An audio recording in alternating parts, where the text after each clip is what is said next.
அத்திப்பழ கன்னத்திலே கிள்ளி விடவா இந்த ஊரையெல்லாம் நான் அழைத்து சொல்லிவிடவா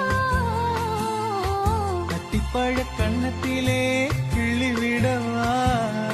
இந்த ஊரையெல்லாம் நான் அழைத்து சொல்லிவிடவா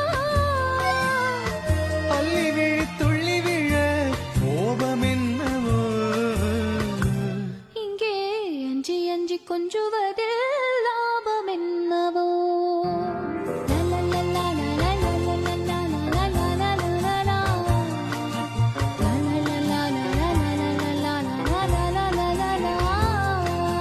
வண்ணக்கிளி